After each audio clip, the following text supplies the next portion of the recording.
The sublime mind finds its source in sublime nature. The call of the soul urges man to set on a journey beyond the realm of mind. Pilgrimages kindle the urge for this journey of man. Let us go on a pilgrimage to Mount Kailash and Lake Manasarovar.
स्थापकाय च धर्मस्य सर्वधर्मस्वरूपिणे अवतारवरिष्ठाय रामकृष्णाय ते नमः.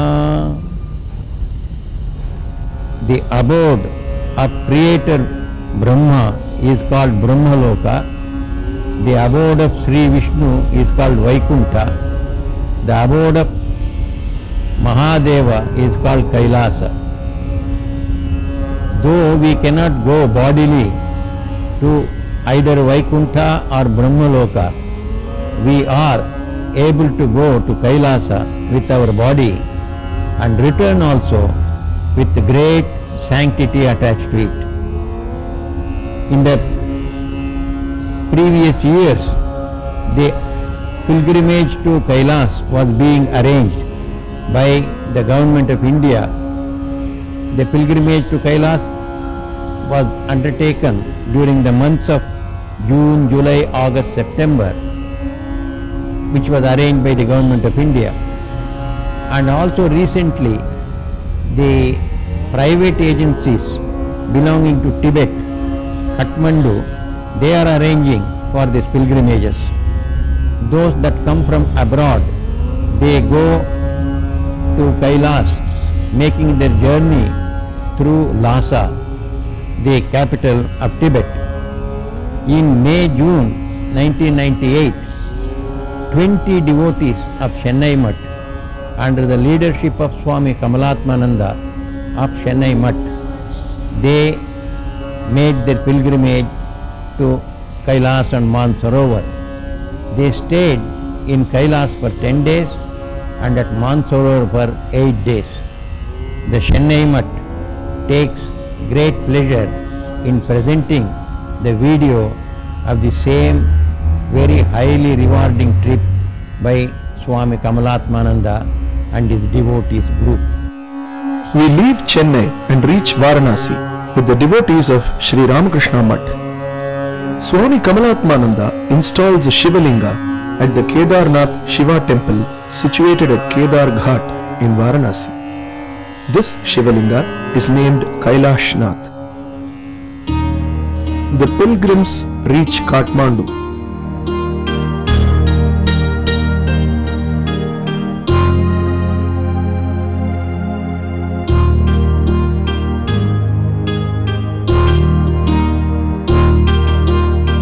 They visit the Pashupatinath Shiva temple.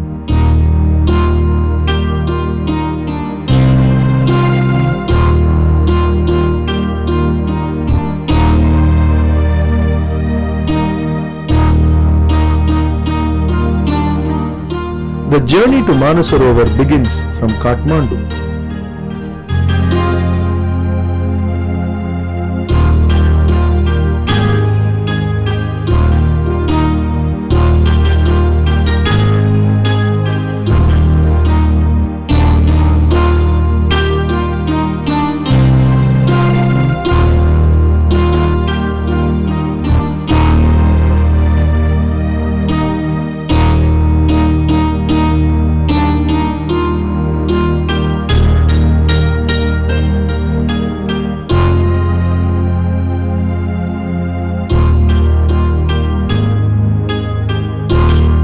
This is Zangmu.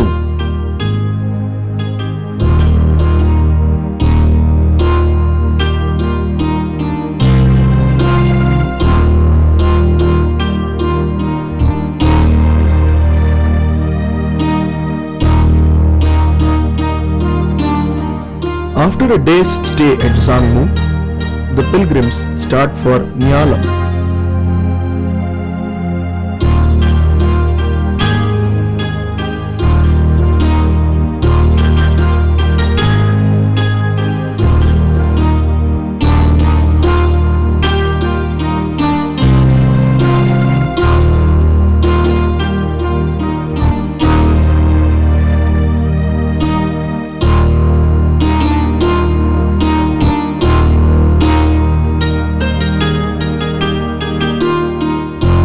After a day's stay at Nyalam, they leave for Paikuso in land cruisers.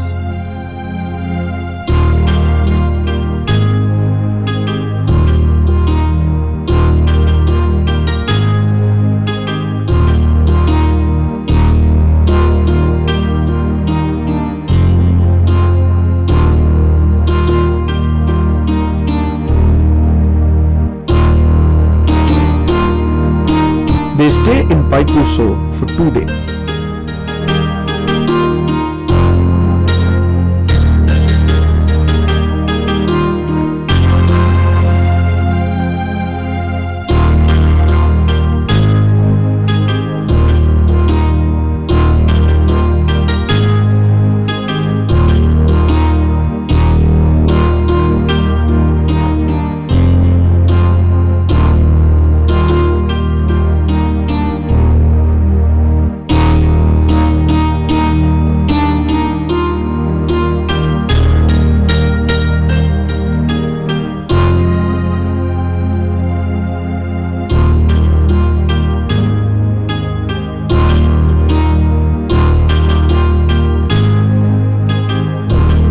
Crossing of the Brahmaputra river.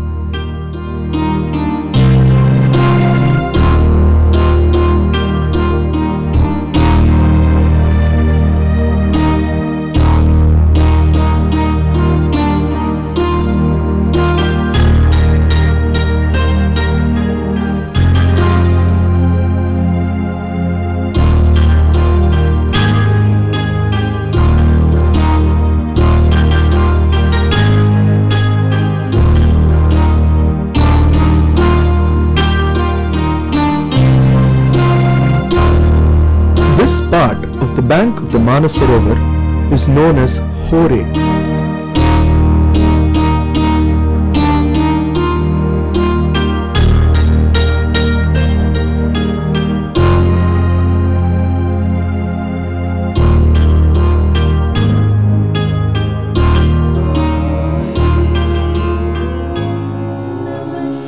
Ganesh and Kartikeya came into being on the Mandhata mountain.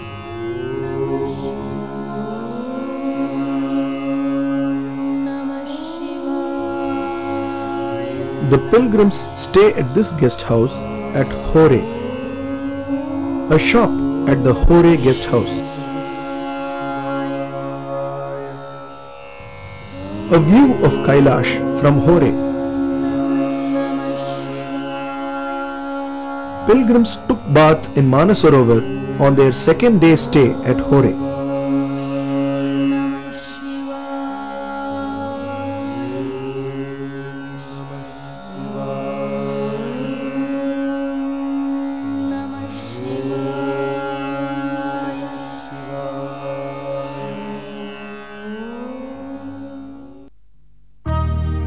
they started the circumambulation of Manasarovar on horsebacks.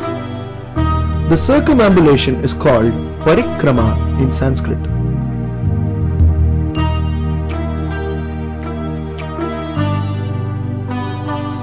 Puranas say that there are many wish-fulfilling trees in subtle form on the banks of Manasarovar.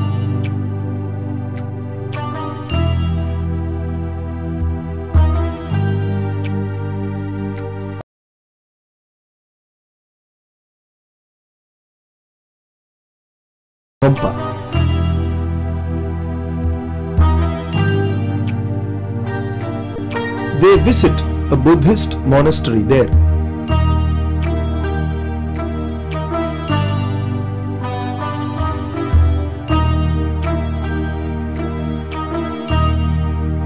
Then they start for a place called Chuku, which is 36 kilometers from Hore.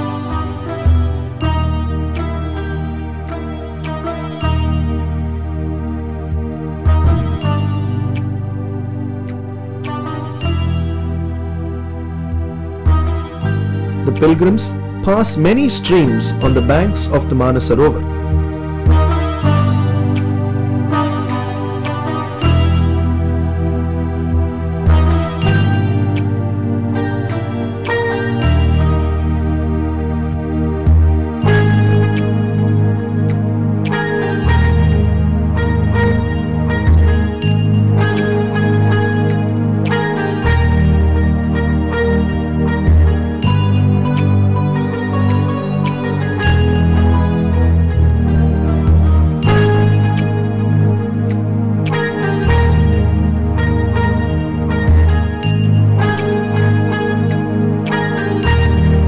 It is believed that Lord Shiva gave vision to sages in the form of golden linga in the middle of Manasarovar. Both Hindus and Buddhists strongly believe that even today, number of sages and saints meditate on the banks of Manasarovar in their subtle form and bless the pilgrims visiting that place.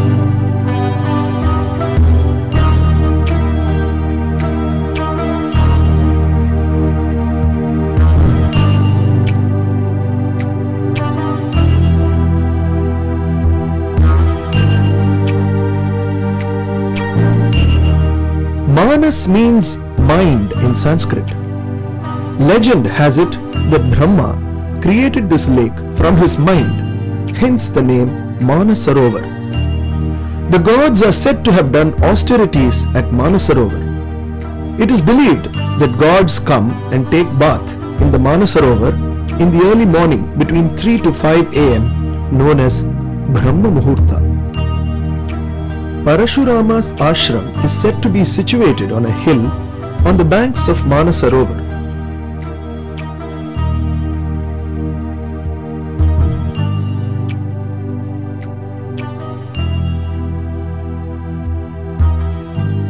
Mythology has it that Indra's elephant Airavata strolls on the banks of the Manasarovar. It was on the banks of Manasarovar that Vashishta and Arundhati Devi attained self-knowledge. Hindus believe that Parvati has taken the form of the Manasarovar lake. Hindu scriptures describe that Shiva and Parvati bathed in Manasarovar. In Mahabharata, there is a mention of Arjuna visiting the Manasarovar. Liberation is assured for people taking bath in Manasarovar. Sri Ramacharita describes that the story of Ramayana was told by Shiva to Parvati on the banks of Manasarovar. Those who touch the holy bank of Manasarovar and those who bathe in it will attain to Brahmaloka. Those who drink the water of Manasarovar become free from sins committed in 100 lives and attain to the abode of Shiva. Even the animals which drink the water of Manasarovar attain to Brahmaloka, proclaims the Valmiki Ramayana.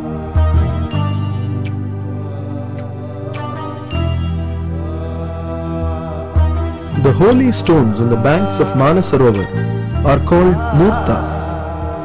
Each stone is considered a Shivalinga. Pilgrims to Kailash take home these stones as blessings and worship them at their homes. It is believed that drinking and bathing the water in which these stones are kept is equivalent to drinking and bathing in Manasarovar.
Pilgrims stay at Chuku and see the statue of Buddha at the nearby monastery. Chuku is situated at the base of the Mandhata mountain.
Pilgrims conduct Homa at the banks of Manasarovar at Chuku.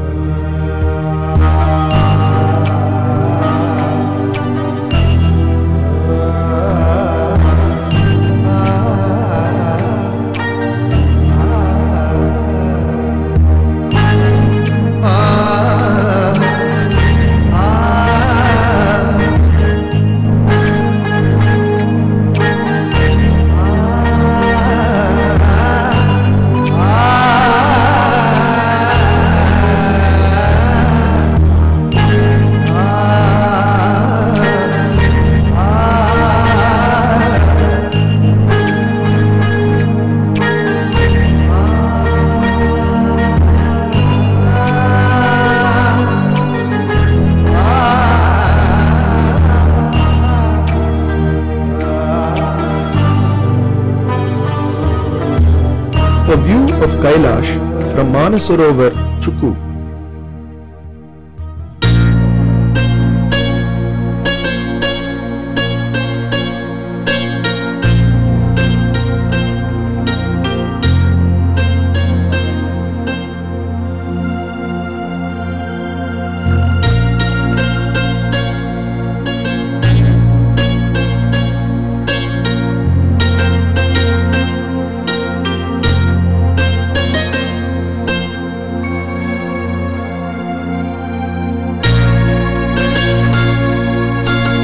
Hindus believe that those who worship Shiva on the banks of Manasarovar attain. Manasarovar is considered to be one of the 51 Shakti Pithas. It is considered to be the place where the right hand of Devi fell after the Daksha Yajna.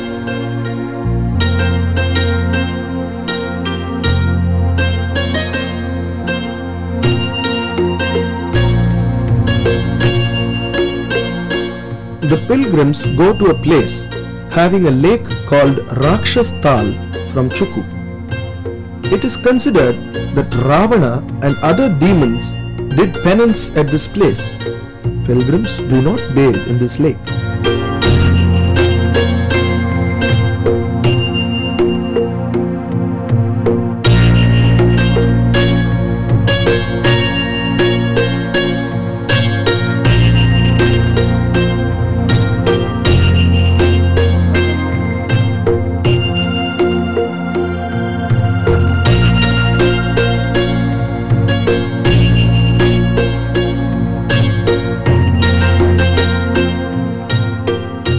A view of Kailash from Rakshas Tal.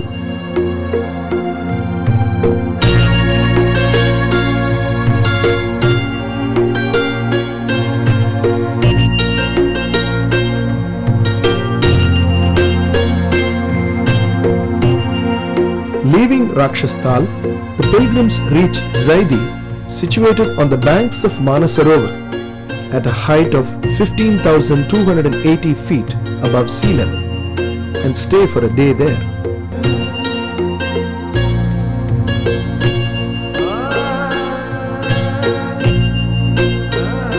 Tulsidas compares Sri Ramachandra with the lake Manasarovar in his epic Ramacharita-manas. He also compares the swans on the lake to the devotees of Sri Rama. That is the reason he has named his epic Sri Ramacharita-manas.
Of Kailashpati from Manasarovar Zaidi.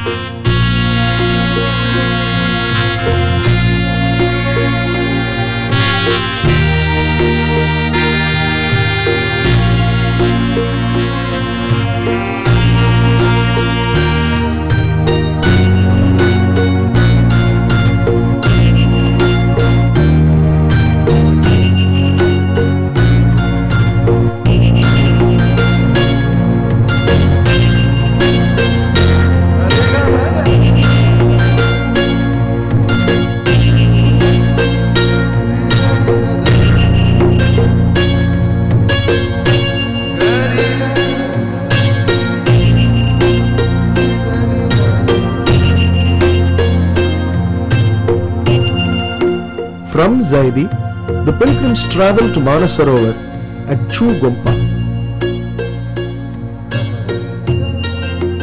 View of Kailashpati from Chugompa.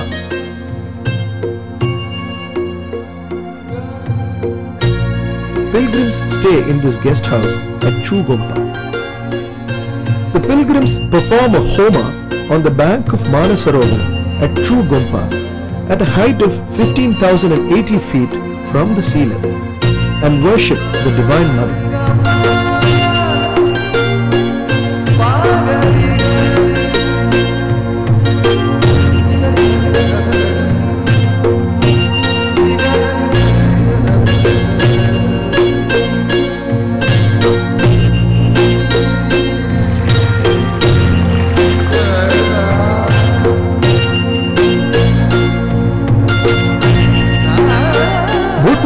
scriptures mention that the mother of Lord Buddha, Maya Devi, took bath in Manasarovar and prayed for a good son, due to which prayer Lord Buddha was born.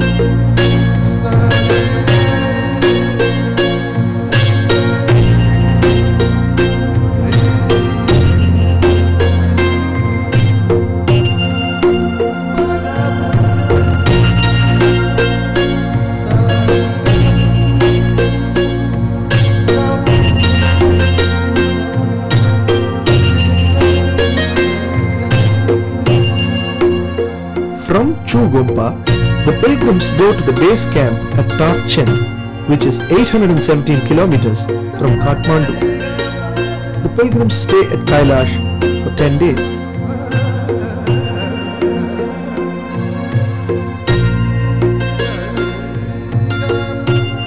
Kailash is considered the abode of Lord Shiva and Parvati.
Pilgrims go to a place named Ashtapad.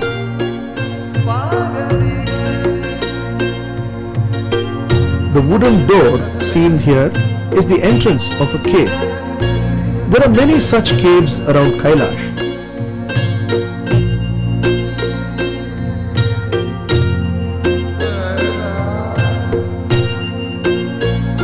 View of Kailashpati from Ashtapad. The mountain near Kailash is called Nandi Mountain. Jain scriptures proclaim that the first Tirthankara, Rishabhadeva, also known as Adinatha, attained liberation at Ashtapad.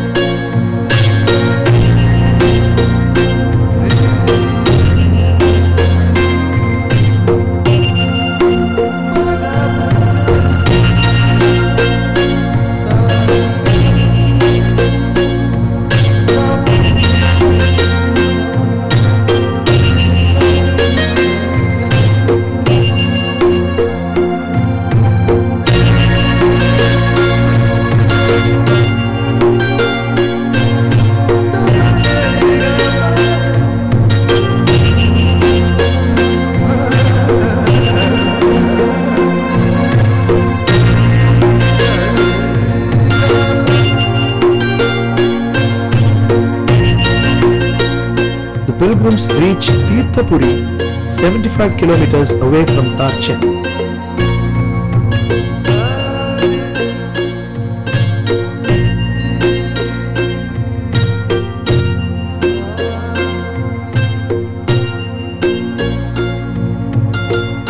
This is a Buddhist temple at Tirthapuri.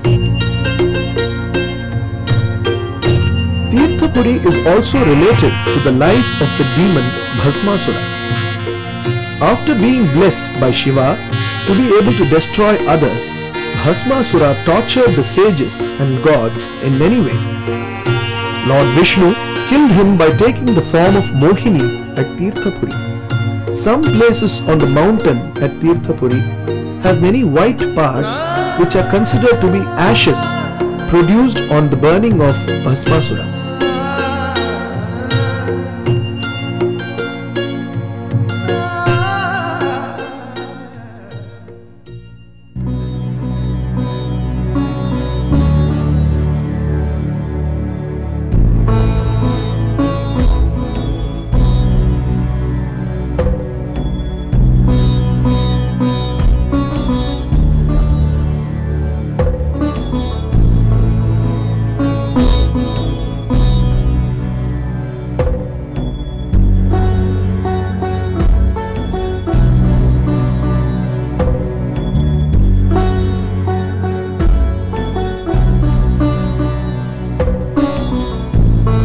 There are many hot springs here.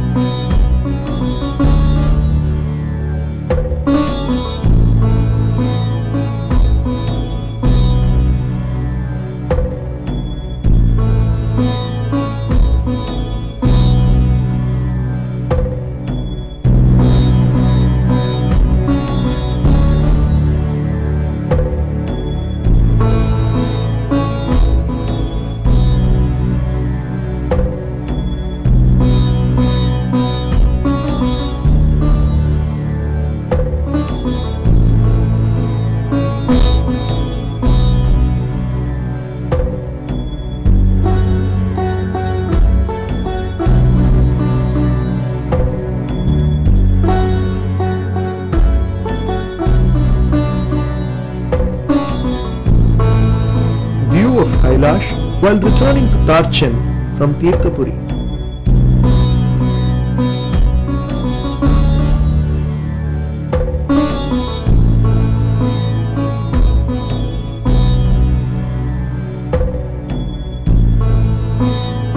A distant view of the Rakshastal from Tarchen.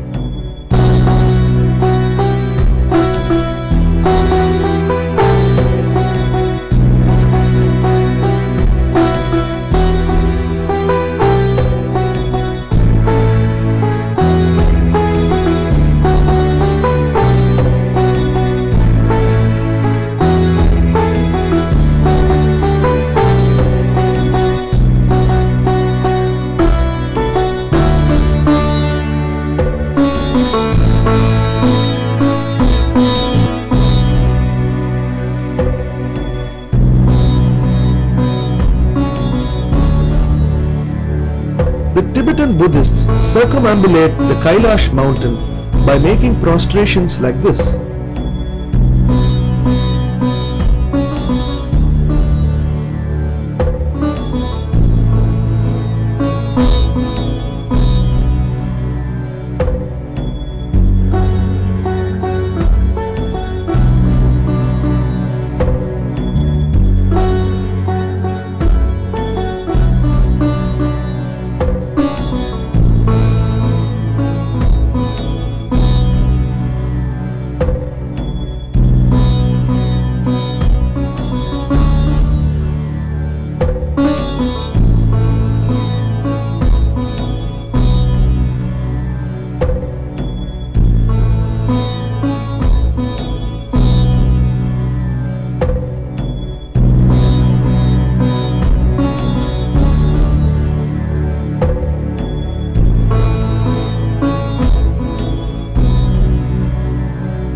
Pilgrims reach the Valley of Gods.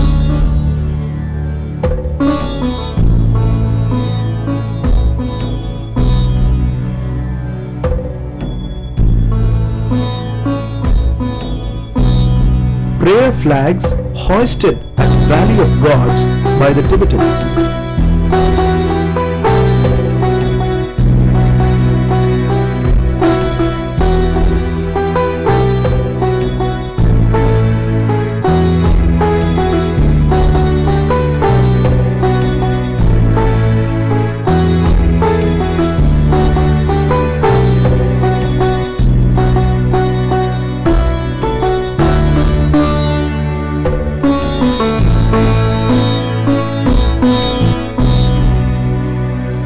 Pilgrims perform a homa at the Valley of Gods.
This structure is called Yamadwar.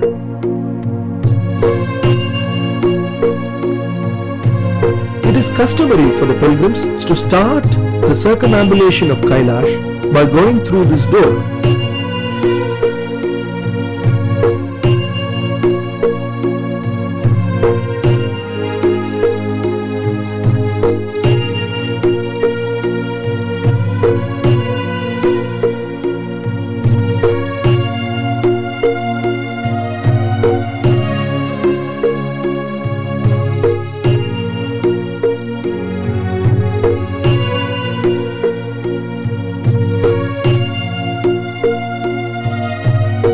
The pilgrims are now assembled near Yamadwar at Valley of Gods. The jeep of the pilgrims can travel only up to the Valley of Gods. The circumambulation of Kailash from here takes 3 days.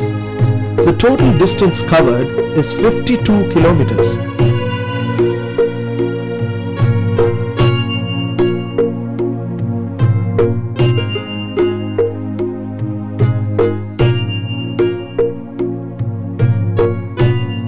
Pilgrims start their first day of circumambulation.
During the first day of circumambulation, the pilgrims see many sights like this.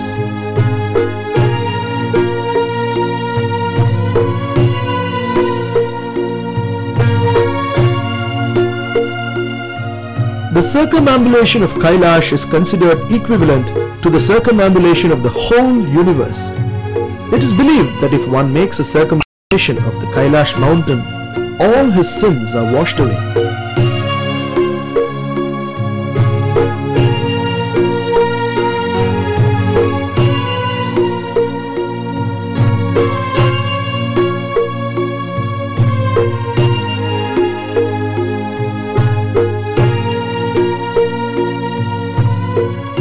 These waterfalls along the path of circumambulation look like the stream of Ganga coming from the locks of Shiva.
The glory of Kailash is found in many spiritual texts like the epics, Mahapuranas, Upapuranas, history of temples and Shaivite scriptures.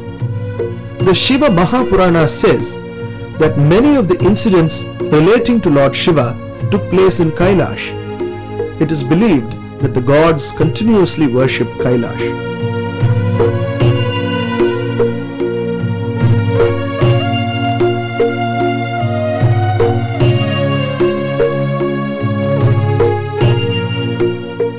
Lord Shiva burned Cupid using his third eye. Hence those who visit Kailash become free of desires. There are no mountains equal to Himalayas because it is in the Himalayas that Mount Kailash and the Manasarovar lake are situated.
As the sun's rays melt the snow, so also the sight of Himalayas destroys all the sins of man, says the Valmiki Ramayana and also the Skanda Purana.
Mount Kailash is situated in an atmosphere conducive to the growth of very rare species of flora and fauna.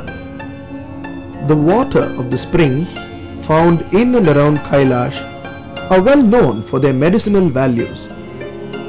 During the first day, they reach Dhirapuk, 24 kilometers from Tarchen. After the coronation of Sri Ramachandra, Rama and Lakshmana once went on a pilgrimage to Kailash. The Mahabharata says that Kubera lives on Mount Kailash.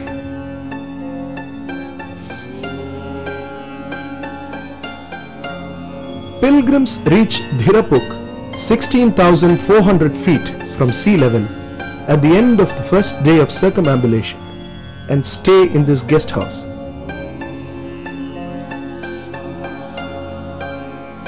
A homa is performed. The view of Kailash from Dhirapuk is called Linga Darshan.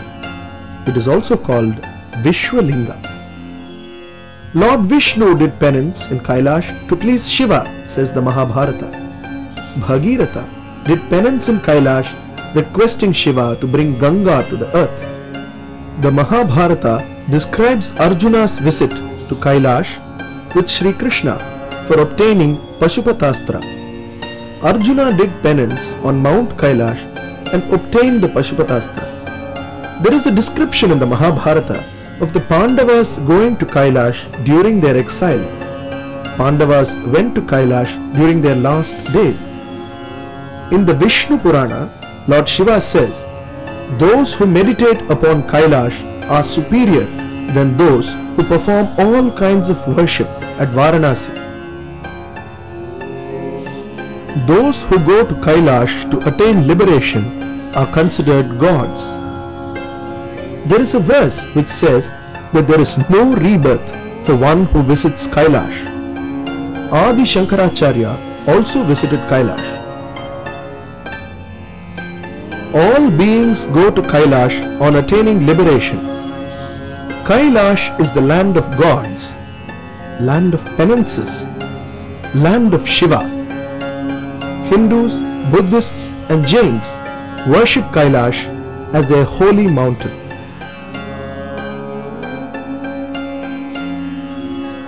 The Tibetan scriptures say that Mount Kailash is situated in the center of the world and there is a wish-fulfilling tree in the middle of the Mount Kailash which fulfills all the prayers made to Kailash. The sight of Kailash in itself is a great austerity. To think of it is like taking the name of God. The sight of Kailash, its circumambulation, removes all the sins and takes one to liberation, say the Tibetan scriptures.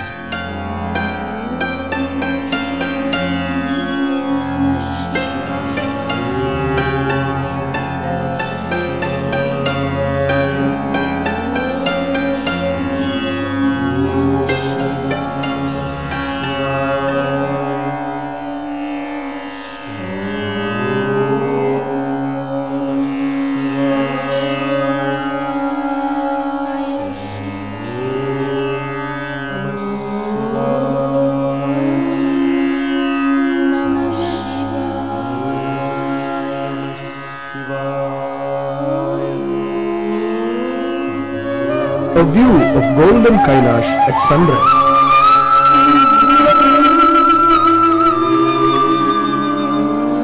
Pilgrims start for the second day of Kailash circumambulation from Dhirapur. Tibetans leave their old clothes in this place called Shiva's Tal.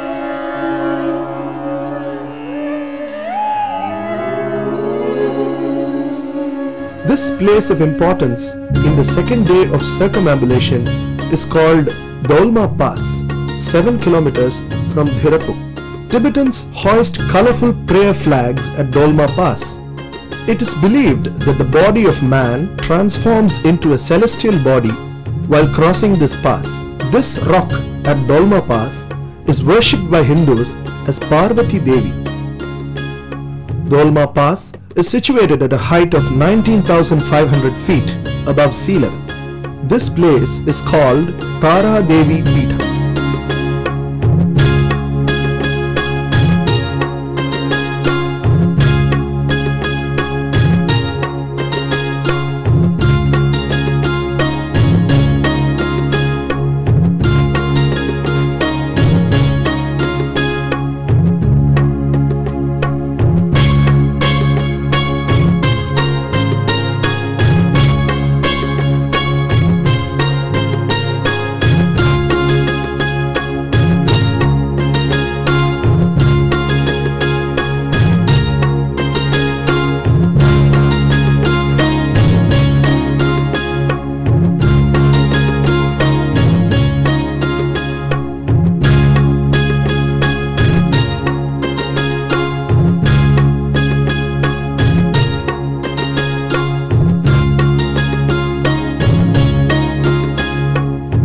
This pond, named Gauri Kund, is situated a few yards down Dolma Pass. Legend has it that Parvati Devi did penance for a long period in this pond to attain Lord Shiva as her husband. This is the highest pond in the world, situated at 18,400 feet from sea level. Pilgrims start traveling down from Gauri Kund.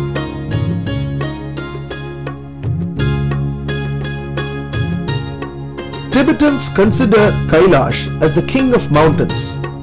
It is believed that the mountains around Kailash are the abode of companion gods.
The night after the second day of circumambulation, pilgrims stay in this guest house at Zutulpuk.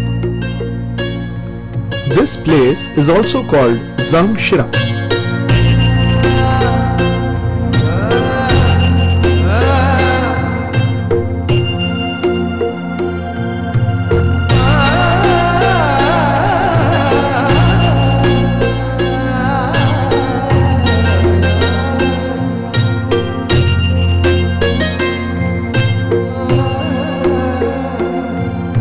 The third day of circumambulation is from Zutulpuk to Tarchen, a distance of 12 kilometers.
A view of Rakshastal from a place near Tarchen on the third day of circumambulation.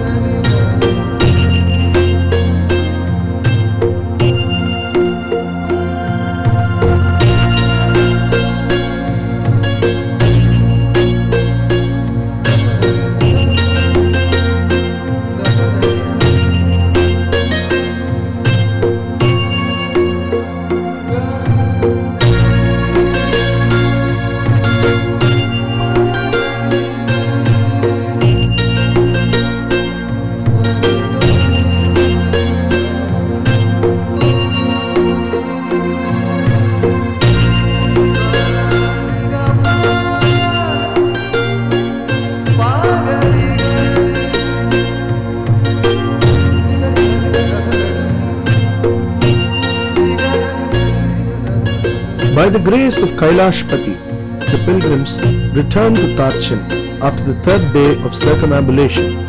Shaivite scriptures say that Nandi guards the Mount Kailash.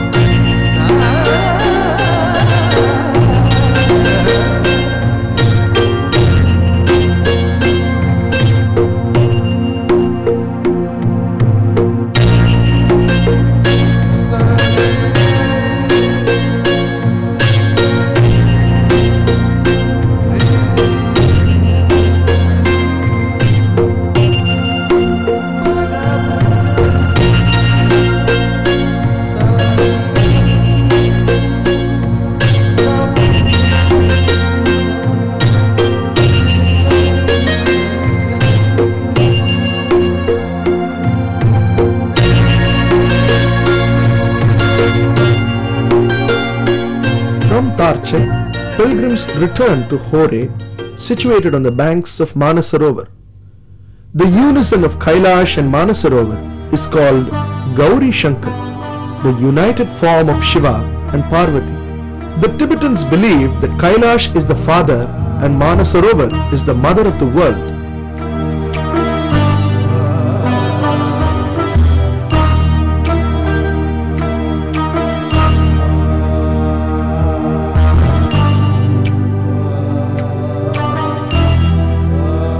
Pilgrims gather holy stones from the banks of Manasarovar and collect its sacred waters in cans.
Kailash is considered as the sixth chakra, Sahasrara, as mentioned in the Yoga Shastras.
the pilgrims returned to Chennai from Manasarovar via Kathmandu and Varanasi.